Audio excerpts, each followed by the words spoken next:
Meus irmãos, vamos fechar os nossos olhos, mentalizar uma imagem bonita, tranquilizante, para que consigamos fazer com que a nossa prece seja ouvida, criando aí as condições necessárias. Jesus, bondoso amigo, nosso irmão, nosso mestre, espíritos amigos aqui presentes, nossos benfeitores, estamos aqui nesta noite reunidos para agradecer e pedir. Agradecer, como sempre, pela noite de hoje, por essa reunião que aqui juntos estamos para aprender um pouquinho mais sobre os ensinamentos de Jesus. Agradecer pela nossa vida, pela nossa saúde. Agradecer até pelas nossas dificuldades, porque é através delas que crescemos. E mais uma vez também pedir a Jesus que nos ampare, que nos proteja, que nos dê força para seguir adiante, apesar das intempéries, que Ele fortaleça a nossa fé, perdoe as nossas faltas, nos ajude a romper com as nossas mazelas morais, do egoísmo, da vaidade, do orgulho, da maledicência e de tantas outras. Que o palestrante de hoje nos traga uma mensagem também edificante, que nos agregue, que Jesus nos permita captar a ideia e praticá-la em nossa vida. Em teu nome, em teu poder e tua glória, Jesus. Que assim seja. Pai nosso que estais nos céus, santificado seja o vosso nome. Venha a nós o vosso reino. Seja feita a vossa vontade, assim na terra como nos céus. O pão nosso de cada dia nos dai hoje, Senhor. Perdoai as nossas ofensas, assim como nós perdoamos a quem nos tem ofendido. E não nos deixeis cair em tentação, mas livrai-nos, Senhor, de todo mal, porque vosso é o reino, o poder e a glória para sempre. Que assim seja. Característica do verdadeiro profeta. Erasto, Paris, 1862. Desconfiai dos falsos profetas. Esta recomendação é útil em todos os tempos, mas principalmente nos momentos de transição em que, como os de agora, se elabora uma transformação da humanidade. Por quê? Nestas horas, uma multidão de ambiciosos e intrigantes se apresentam como reformadores de Messias. E contra estes impostores, e que é preciso estar em guarda, é dever de todo homem honesto desmascará-los. Perguntareis, sem dúvida, como podereis reconhecê-los? Eis os seus sinais. Só se confia o comando de um exército a um general hábil e capaz de dirigi-lo. Acreditais que Deus seja menos prudente do que os homens? Ficais sabendo que ele apenas confia as missões importantes naqueles que sabem serem capazes de cumpri-las, pois as grandes missões são fardos pesados que esmagariam um homem muito fraco para carregá-los. Como em todas as coisas, o mestre deve saber mais do que o aluno, para que a humanidade avance tanto moral quanto intelectualmente. São precisos homens superiores em inteligências e em moralidade. Eis porque são sempre espíritos já bastante evoluídos que, tendo cumprido suas provas em outras existências, encarnam com esse objetivo, visto que, se não forem superiores ao meio em que deve agir, sua ação resultará nula. Que assim seja. Nos foi dado o tema Caracteres do verdadeiro profeta. Isso nós vivemos desde Jesus Cristo, ele já pedia que a gente tomasse cuidado com os falsos profetas. Então, isso já era uma grande preocupação de Jesus, quando ele diz que haverá falsos profetas. E falsos profetas é o que mais há. Eu diria que existe um profeta para 1000, um profeta verdadeiro para 1000 profetas falsos. Isso eu estou sendo otimista. Eu estou sendo assim bastante otimista. Se a gente for contar, a gente vai ver que existem bem mais falsos profetas do que os verdadeiros profetas. Isso foi uma grande preocupação também do Kardec. Kardec teve um imenso cuidado, uma imensa disciplina, uma imensa responsabilidade quando ele resolveu abraçar esse trabalho que foi a codificação do Espiritismo. Para começar, ele mesmo duvidava de tudo no começo. Quando foi passado para Kardec sobre as mesas girantes, primeiramente ele não acreditou. Falou, isso é fantasia, isso é truque, com certeza isso não existe, mesas que respondem perguntas não é possível, mesas que andam, que giram, que dançam também não é possível, porque elas não têm nervo, não têm cérebro, não têm como movimentar, não tem nada de vivo que habita esses objetos. Então é impossível que elas movimentem. E ele estava correto, em parte, quando a gente sabe que uma mesa não tem vida, né? Se ela responde uma pergunta, existe alguma vida inteligente por trás. Então, Kardec, desde sempre, já adotava os princípios que Jesus pediu, que era ter cuidado com os falsos profetas. E ele depois veio a descobrir como é que as mesas giravam, como é que funcionavam, quando ele descobriu que realmente havia uma vida espiritual por trás de tudo aquilo ali que gerenciava tudo aquilo. E uma recomendação que ele também deixou é que, primeiro, antes de tudo, você duvide. Primeiro, antes de tudo, duvide dos profetas. Duvide da mediunidade. Duvide de tudo que é fantasioso. Duvide de tudo aquilo que encanta nossos olhos. Duvide. Essa é a primeira regra. Regra dada por Jesus, regra dada por Allan Kardec. Duvide. É melhor você negar 100 verdades, do que correr o perigo de cair em uma mentira. Não é pecado, não é errado, não é ofensa. Despreocupem. A regra é: duvide.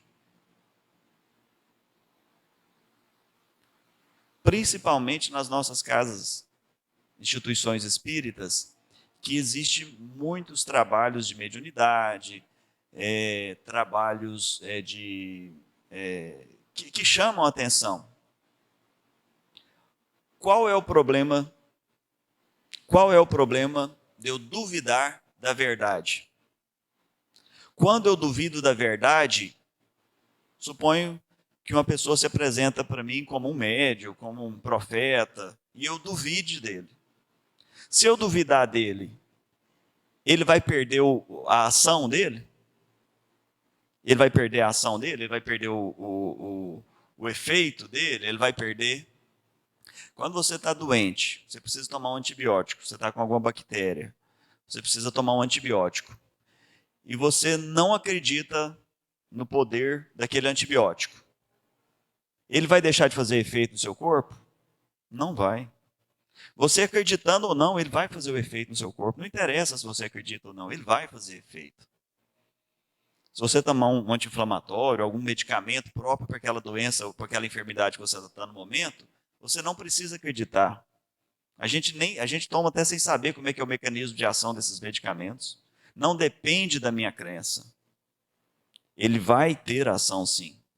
Então, se o profeta é verdadeiro, se o médium é verdadeiro, não se preocupe em duvidar. O verdadeiro médium, o verdadeiro profeta, ele não se importa com dúvida. Por que o verdadeiro médium, o verdadeiro profeta, não se importa que você duvide dele? Por que ele não se importa que você não acredite nele? Por que ele não se importa que você está duvidando da veracidade dele? Por quê? Porque ele tem o princípio número 1 dentro dele, que é a humildade. Ele não se importa com o que você está pensando.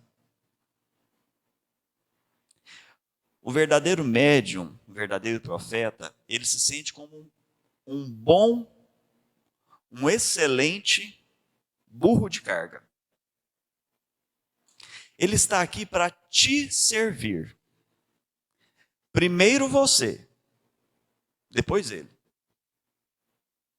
Ele se sente, na verdade, ele se sente realmente como um escravo seu. Ele acha que é obrigação dele te servir. Ele não tem intenção nenhuma de aparecer.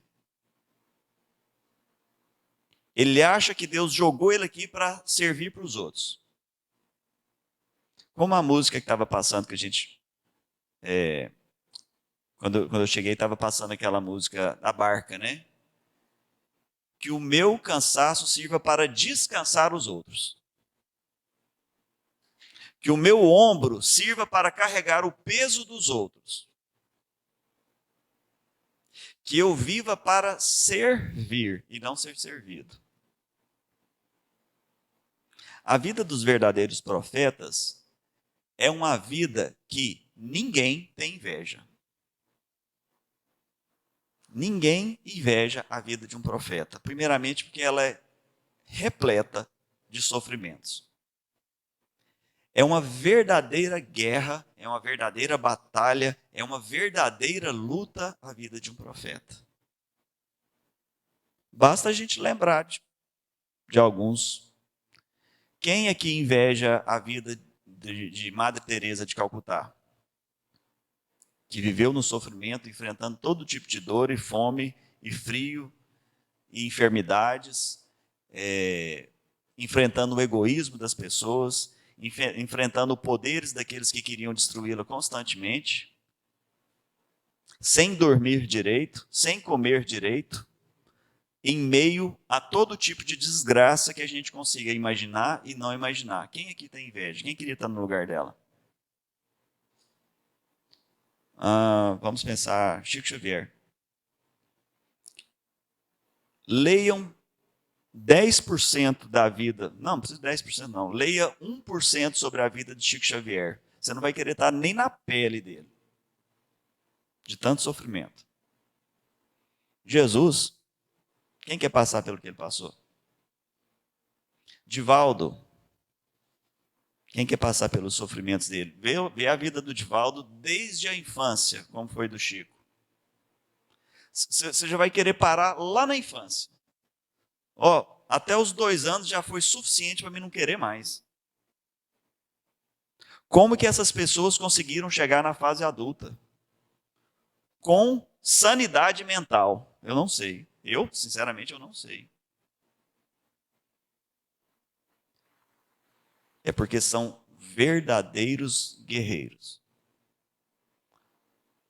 São verdadeiros lutadores. São pessoas extremamente fortes, que se passam enganadas através de um corpo aparentemente frágil. É porque eles não querem aparecer. Eles não têm intenção de aparecer. E Deus já os fez assim. Você olha para eles, são pessoas quietinhas nos seus cantos. Quando não estão quietas nos seus cantinhos, estão trabalhando em favor do próximo. A troco de quê? O que eles recebem? Vamos falar materialmente, né? A gente sabe que o salário de Deus eles recebem muito, né? Mas vamos falar na nossa visão de mundo aqui, né? Na nossa visão mundana, na nossa visão de prazer, de ostentação, de dinheiro, né? De luxos. É o que a gente tanto almeja, né? Todos nós almejamos aqueles que têm o dinheiro em abundância. O que essas pessoas recebem nesse sentido? Nada, eles não têm nada. Eu tive a oportunidade, talvez, não sei se vocês conhecem, a irmã Margarida. Foi uma freira, e eu tive a oportunidade de conviver com ela durante uns 5 anos. Ela não tinha nada. Ela não tinha uma casa, ela não tinha uma cama, ela não tinha uma chave, ela não tinha a casa, os lugares que ficava para ela. Quando ela arrumava um lugarzinho, nem porta não tinha, porque ficava aberto para quem quiser entrar e comer, e dormir, e tomar banho, fazer o que quiser. E ela dizia que não faltava nada na vida dela. Como que não faltava nada na vida dela se ela não tinha nada? É porque já é um ser espiritualizado. Ela não está fazendo aquilo em troca do dinheiro. Ela não está fazendo aquilo em troca de aparecer. E se ela quisesse aparecer, ela ia para um lugar onde se aparecia. No meio da desgraça não se aparece. Você ficar enfurnado no meio dos sofrimentos, nos hospitais, nas prisões. Ela ficava muito entre os moradores de rua, naquele mais profundo sofrimento. Ali no meio deles, ali sem medo, sem doença, sem pegar nada. Um dia, por 2 dias, por 15 dias, por 1 mês, por 6 meses, não, que é o que normalmente a gente faz, né? Normalmente, quando algum trabalho desse chama a atenção da gente, a gente tem um fogo de palha, a gente aguenta ali uns 3 meses, estourando uns 6, depois a gente logo sai fora, porque aquilo está incomodando ou cansando a gente, ou qualquer coisa assim. Não, ela faleceu com 97 anos, no meio deles. Até o seu último dia de vida ensinando. A lembrança que ela tem é dos 7 anos de idade, que ela já cuidava da mãe dela, ela fazia comida para a mãe dela, ela levantava, arrumava a casa desde os 7 anos de idade. Aos 15 anos de idade, ela começou a verdadeira luta dela em favor do próximo. Muitas vezes ela dormiu do lado de fora das igrejas, porque as igrejas que ela frequentava naquele momento não compreendiam o trabalho dela de rua, que era ajudar as pessoas carentes, os moradores de rua. Não concordavam com o trabalho dela porque ela não seguia as regras. As regras era ficar dentro da igreja o dia inteiro, seguindo os rituais. Isso para ela não servia. Ela ficava era na rua o dia inteiro. Então, quando ela chegava, a porta da igreja já estava fechada e não abriam para ela. Ela dormia do lado de fora. Alguém inveja isso? Nós não invejamos. Mas a vida dos falsos profetas são vidas invejáveis. Muito dinheiro, muita fama, muita ostentação, tudo de bom e do melhor, muito luxo, muito poder. Eu não preciso citar nome, que vocês vão lembrar rapidamente de vários falsos profetas. Eu não vou nem citar nomes, vocês mesmos vão lembrar, de cada um de vocês vão lembrar de falsos profetas. Poder, dinheiro, luxo, ostentação, fama. Lembraram de alguém? Não vamos citar nomes. Extremamente famosos. Mundialmente famosos. É muito simples. A vida do falso profeta é invejável. A vida do verdadeiro profeta não é invejável. Eu vou ler aqui um trechinho, que é para a gente entender do Evangelho segundo o Espiritismo também, onde ele fala sobre o homem de bem. E as características do homem de bem são as características do verdadeiro profeta. São, aliás, algumas, não são todas. O que eu vou ler aqui são algumas características do verdadeiro profeta. O homem de bem cumpre a lei de justiça, amor e caridade. Pensa se fez todo o bem que poderia ter feito no dia e se ninguém tem raiva dele por ter deixado de fazer alguma coisa. A gente preocupa com isso? No final do dia a gente preocupa, nossa, será que eu passei raiva em alguém? Amanhã eu tenho que pedir desculpa. Será que eu fiz todo o bem que eu podia fazer? Será que a gente pensa isso? O homem de bem pensa todos os dias. Se ninguém tem raiva dele por ter deixado de fazer algo, possui fé em Deus. Nós não temos fé em Deus. Quem tem fé em Deus nunca será um falso profeta. Primeiro porque, no mínimo, ele vai ter medo de Deus. O medo de Deus é um sinal de fé. Medo de Deus é um sinal de fé. Quantas vezes nós vemos pessoas fazendo barbaridades até o seu último dia de vida? A gente pensa, esse cara não acredita em Deus. Porque senão ele teria o mínimo, pelo menos, um medinho. Que já está com 100 anos e ainda está fazendo besteira. Já está com 100 anos e ainda está explorando as pessoas. Já está com 100 anos achando que não vai morrer nunca. Será que ele já não vê que está próximo o encontro dele com Deus? Não, ele não acredita. Porque nem medo ele não tem. Então quem tem medo já é um início de fé. A gente não precisa ter medo de Deus. A gente precisa ter respeito. Mas se eu não tenho respeito, o medo também vale. E é bom que tenha medo, porque eu falo que o nome de Deus foi dado de pai, porque ele educa como um pai e não como uma mãe. Né? Educar com a mãe é um amor é uma educação mais amorosa, né? Na maioria das vezes. A educação do pai é uma educação mais pesada. Eu, Guilherme, prefiro a correção do homem aqui na terra, prefiro a prisão, prefiro o chicote, prefiro todo tipo de penalidade que tem aqui na terra do que as leis de reações do universo, que são leis criadas por Deus. Elas são muito mais doídas, elas são muito mais sofridas. Então, o homem de bem tem fé em Deus. Dá mais importância aos bens espirituais do que os bens materiais.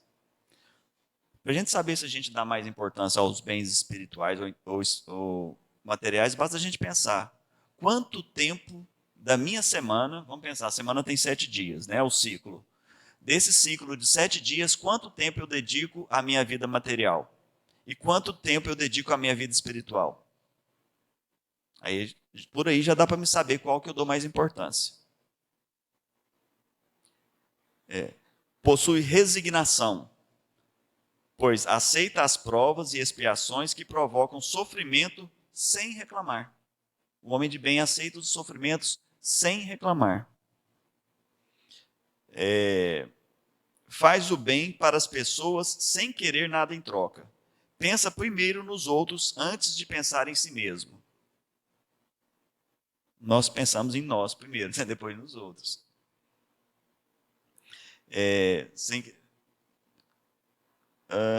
Não é egoísta. Respeita a opinião dos outros, mesmo sendo diferente da sua. Respeita todos os tipos de pessoas, não importando sua religião ou cultura. Não tem ódio. O homem de bem não tem ódio. Não é vingativo. Tem muita coisa, assim, eu vou ler só esse pedacinho, porque tem muita coisa aqui para ler. O interessante é que depois, no próximo parágrafo, ele fala assim, as descrições acima, e eu pulei um monte delas, as descrições acima não são todas as qualidades do homem de bem, ou seja, tem mais além dessas. Só dessas que eu li, qual que nós já somos capazes de cumprir? Muito difícil. Muito difícil. Mas o verdadeiro profeta as cumpre. Ele é humilde. Ele vive para servir.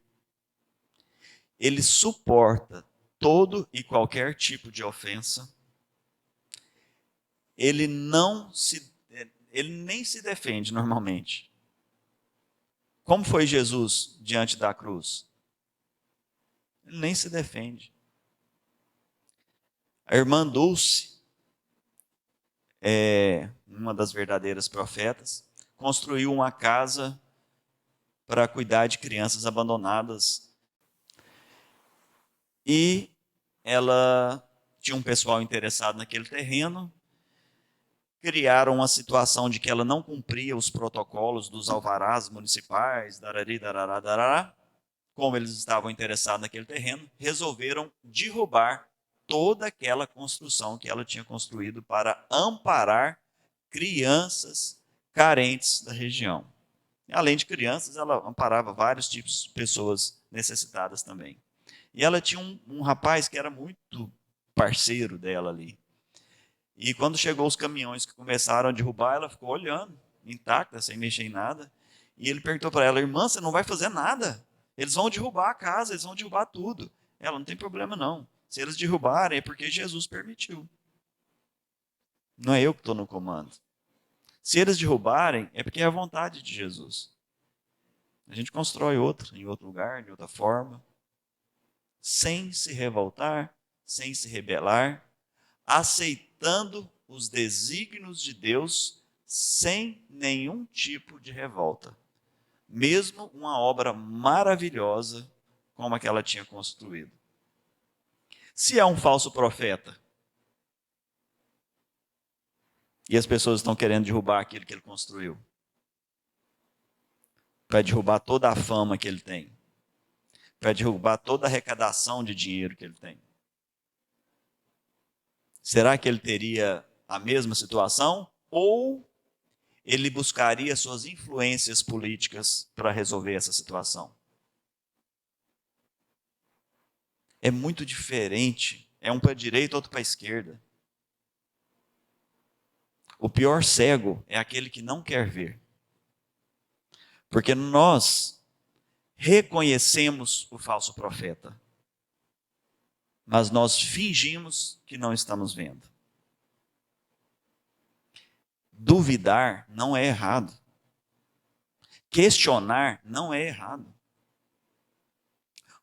Eu sou espírita desde o meu avô, que começou a ser espírita aos 13 anos de idade. Meu avô começou no espiritismo com 13 anos de idade.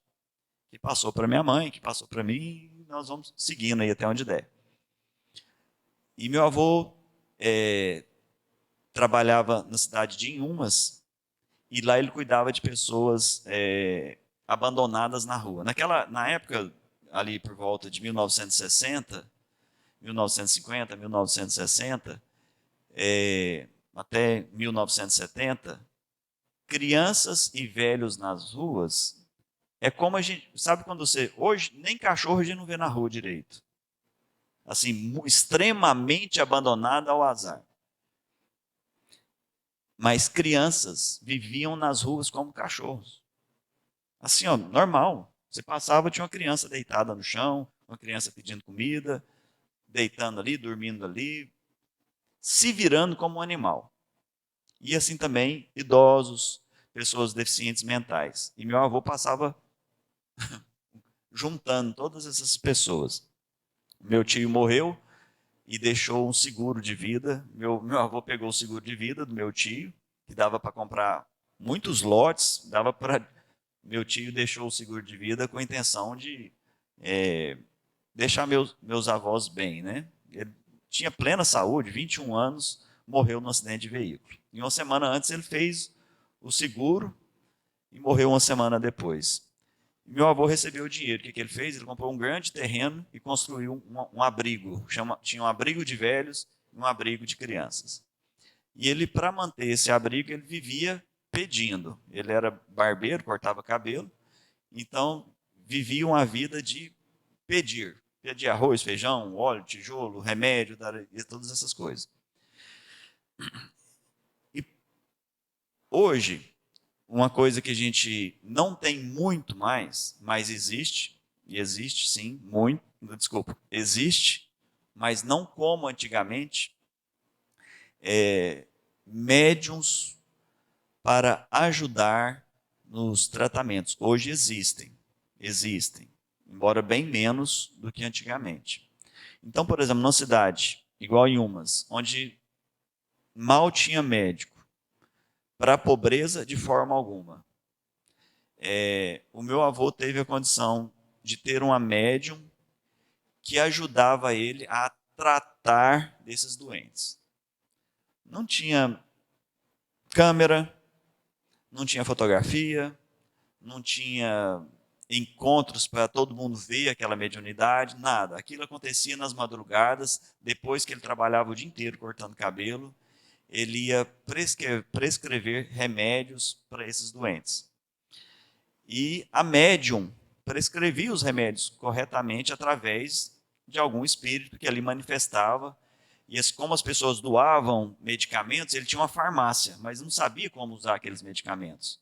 E essa médium, que não tinha nenhum conhecimento de medicina, prescrevia ali os medicamentos de farmácia mesmo, não eram plantas não, medicamentos de farmácia, conforme aqueles medicamentos que ele tinha. E dava certo. Ele conseguia curar aquelas pessoas com aquelas prescrições dos remédios que ela prescrevia. A médium era minha avó, própria esposa. Então os dois trabalhavam ali durante a noite, não tinha interessante parecer para ninguém. Porém, o meu avô um dia duvidou. Ela prescrevendo, ele começou a ficar olhando de lado. O que o meu avô estava fazendo estava errado? José de Rezende estava errado na sua conduta de duvidar da própria esposa, que estava de maneira acertadamente curando aqueles sofridos que eles tinham apanhado na rua. Por alguns dias ele estava duvidando. Pensou que ela podia estar se passando por uma médium. E ele duvidou. Meu avô é muito sério, muito correto. Então ele lia muito e seguia bem as instruções do Livro dos Espíritos, do Livro dos Médiuns, o Evangelho, a Gênese, né? O céu e o inferno. Ele era muito estudioso dessa parte. E ele resolveu, então, chamar o espírito, se dizia estar ali, e fez alguns questionamentos. Falou, eu esqueci o nome do espírito. Então, você é o espírito fulano de tal? Sim. Algumas coisas que ele sabia sobre aquele espírito, ele foi perguntando e questionando, chegando no cerco mesmo. Eu vou encantoar aqui. Se minha esposa estiver mentindo, nós vamos desmanchar isso aqui agora. Olha para você ver. Questionando a esposa, que estava curando aqueles atendidos sofridos que estavam sob sua guarda. Isso não é errado. Isso é o recomendado. Duvide primeiro. O verdadeiro profeta não se importa com isso. Depois que ele questionou, fez várias perguntas, ele falou, me desculpe, eu quero agora, que ele constatou que realmente era o espírito que estava ali, ele se virou para o espírito e falou assim, olha, agora eu quero te pedir desculpa pelo interrogatório e por duvidar de você. O espírito falou para ele o seguinte, você não tem nada que pedir desculpa. Você fez o que é correto e o que é recomendado. Faça sempre assim. O verdadeiro profeta não tem medo da sua dúvida. Ele nem está aí para a sua dúvida. Porque ele acha que está ali para servir Jesus. Ele não está preocupado com o que você está pensando. Sabe aquela pessoa que está ali para trabalhar, e se você chega, estou duvidando de você, tá bom. Trabalhar. Eu estou aqui para servir. Eu sirvo, não eu, né? Eu falo o verdadeiro profeta. Eu sirvo aquele que duvida de mim, eu sirvo aquele que não duvida, eu sirvo aquele que acredita mais ou menos, eu sirvo o ateu, eu sirvo o evangélico, eu sirvo o católico, eu sirvo o católico, o evangélico, o espírita. umbandista, eu sirvo todos aqueles que chegarem diante de mim, porque todos aqueles que chegarem diante de mim é o meu próximo. Amar a Deus sobre todas as coisas e o próximo como a ti mesmo, sem nenhuma intenção de aparecer ou de tirar algum tipo de vantagem.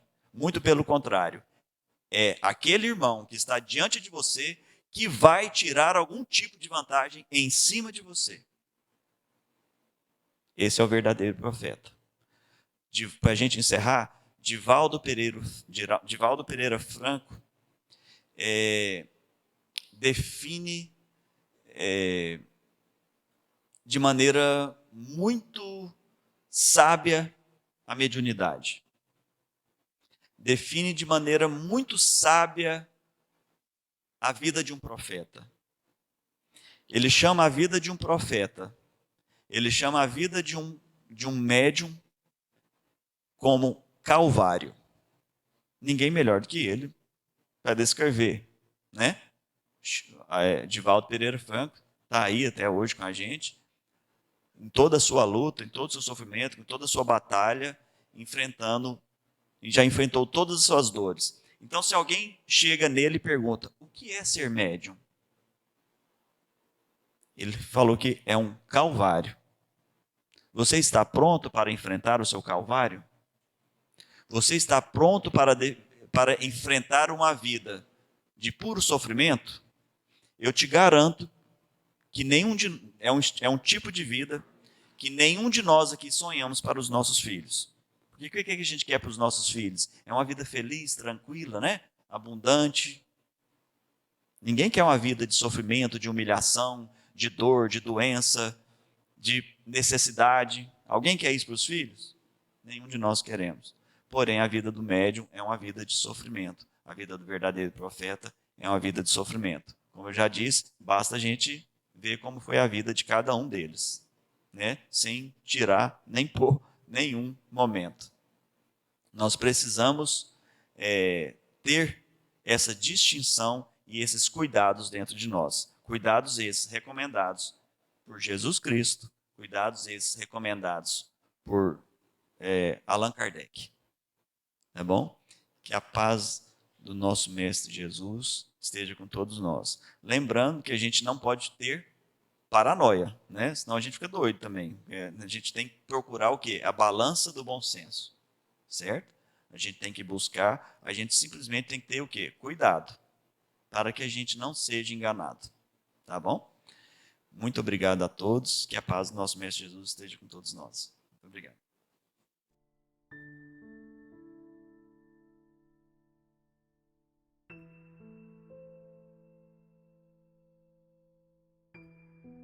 Vamos, neste momento,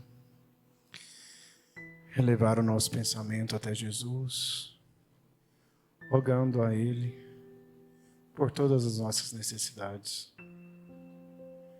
Mestre Jesus, o Senhor que conhece a todos nós pela nossa intimidade, pela nossa necessidade, trazei o recurso que necessitamos. Que o teu fluido, a tua luz possa nos envolver, afastando de nós tudo aquilo que não nos faz bem, curando a nossa matéria das enfermidades, acalmando o nosso espírito, permitindo-nos viver mais livres, com pensamento mais elevado, amando ao próximo, auxiliando, seguindo os ensinamentos que deixou para nós. Mestre Jesus, que a sua vontade seja feita em nossa vida, agora e sempre. Pai nosso que estais no céu, santificado seja o vosso nome. Venha a nós o vosso reino. Seja feita a vossa vontade, assim na terra como no céu. O pão nosso de cada dia nos dai hoje, Senhor. Perdoai as nossas ofensas, assim como nós perdoamos a quem nos tem ofendido. E não nos deixeis cair em tentação, mas livrai-nos, Senhor, de todo mal, porque vosso é o reino, o poder e a glória para sempre.